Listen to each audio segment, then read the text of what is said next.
ಅಥವಾ ಎಗ್ ತುರಿಗೆ ಬೇಕಾಗುವ ಸಾಮಗ್ರಿಗಳು.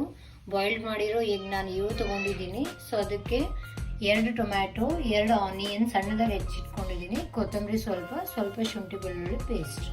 ಓಕೆನಾ?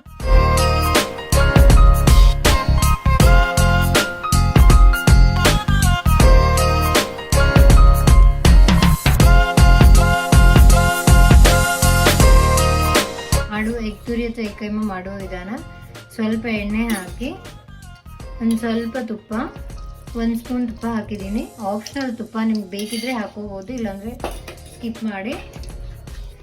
ಸ್ವಲ್ಪ ಜೀರಿಗೆ, ಎಣ್ಣೆ ಕಾಯ್ದಿದೆ ಇದು, ಸ್ವಲ್ಪ ಸಾಸಿವೆ ಹಾಕಿ, ಅದೆಲ್ಲ ಆದಮೇಲೆ ಸಣ್ಣದಾಗಿ ಕಟ್ ಮಾಡಿರುವಂಥ ಆನಿಯನ್, ಈರುಳ್ಳಿ, ಸೊ ಇದನ್ನೆಲ್ಲನೂ ಹಾಕಿ ಆನಿಯನ್ ಫಸ್ಟ್ ಸ್ವಲ್ಪ ಗೋಲ್ಡನ್ ಕಲರ್ ಬರುವವರೆಗೂ ಫ್ರೈ ಮಾಡ್ಕೊಳ್ಳಿ.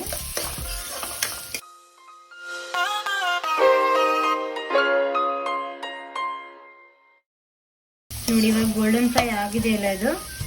ಸೊ ಇದೆಲ್ಲ ಆದಮೇಲೆ ಶುಂಠಿ ಬೆಳ್ಳುಳ್ಳಿ ಪೇಸ್ಟ್ ಹಾಕ್ತಾ ಇದ್ದೀನಿ.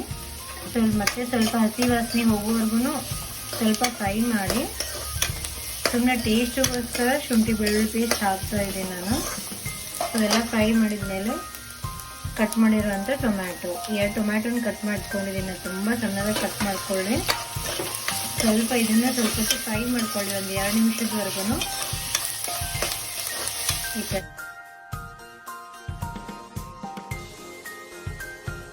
ಎಲ್ಲ ಫ್ರೈ ಆಗಿದೆ ಟೊಮ್ಯಾಟೊ ಮತ್ತು ಈರುಳ್ಳಿ ಎಲ್ಲ. ಸೊ ಸ್ವಲ್ಪ ಕೆಂಪು ಖಾರ ಹಾಕ್ತಾ ಇದ್ದೀನಿ ನಾನು, 1 ಸ್ಪೂನಷ್ಟು ಕೆಂಪು ಖಾರ ಹಾಕ್ಕೊಳ್ಳಿ. ಸ್ವಲ್ಪ ಅರಶಿನ, ಸ್ವಲ್ಪ ಗರಂ ಮಸಾಲ ಪೌಡರು, ಮತ್ತು ಸ್ವಲ್ಪ ಉಪ್ಪು, ಮತ್ತು ಟೇಸ್ಟ್ ನೋಡ್ಕೊಂಡು ನೀವು ಆಮೇಲೆ ಏನಾದರೂ ಹಾಕ್ಕೋಬೋದು. ಸೊ ಇದನ್ನೆಲ್ಲನೂ ನೀಟಾಗಿ ಫ್ರೈ ಮಾಡ್ಕೋಬೇಕು. ಮತ್ತೆ ಎಲ್ಲನೂ ಫುಲ್ ಎಲ್ಲೂ ಗಂಟು ಆಗದೆ ಇರೋ ಥರ ಫ್ರೈ ಮಾಡ್ಕೊಳ್ಳಿ, ಕೈ ಬಿಡದೆ. ಮೀಡಿಯಮ್ ಫ್ಲೇಮಲ್ಲಿ ಇರೋದು ಸ್ವಲ್ಪ ನೋಡಿ, ಈ ಥರ ಫ್ರೈ ಆಗಬೇಕು ಫುಲ್ ನೀಟಾಗಿ. ಸ್ವಲ್ಪ ಫ್ರೈ ಆಗಿದೆ. ಈಗ ಸ್ವಲ್ಪ ನೀರು ಹಾಕ್ತೀನಿ, ಒಂದು ಅರ್ಧ ಲೋಟದಷ್ಟು ನೀರು ಹಾಕೊಳ್ಳಿ.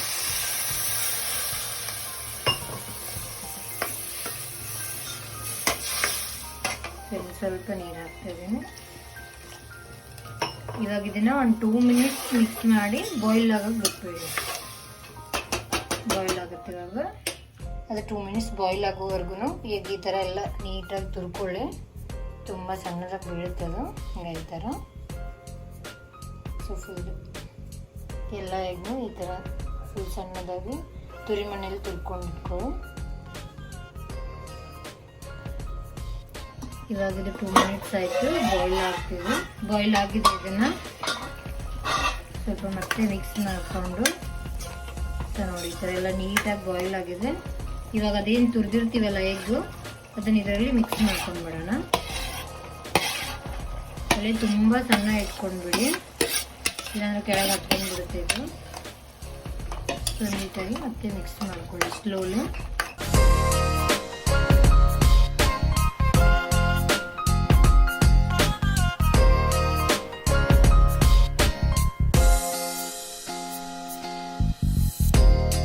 ಲಿಕ್ವಿಡ್ ಥರ ಬೇಕಂದ್ರೆ ನೀರು ಜಾಸ್ತಿ ಹಾಕ್ಕೊಳ್ಳಿ, ಗಟ್ಟಿ ಬೇಕಂದ್ರೆ ನೀರು ಕಡಿಮೆ ಹಾಕ್ಕೊಳ್ಳಿ. ಸೊ ಇದು ಮತ್ತೆ ಒಂದು 5 ಮಿನಿಟ್ಸ್ ಬಾಯ್ಲ್ ಆಗೋಕೆ ಬಿಡೋಣ.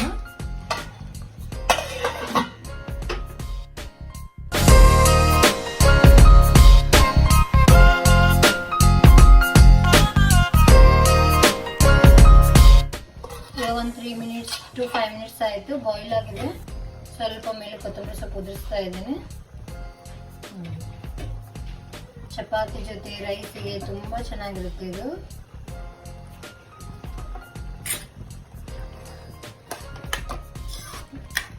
ಸ್ವಲ್ಪ ಮಿಕ್ಸ್ ಮಾಡಿಬಿಡಿ. ಹಾಕಿ ಪ್ಲೇಟಿಗೆ ಸರ್ವ್ ಮಾಡಬಹುದು.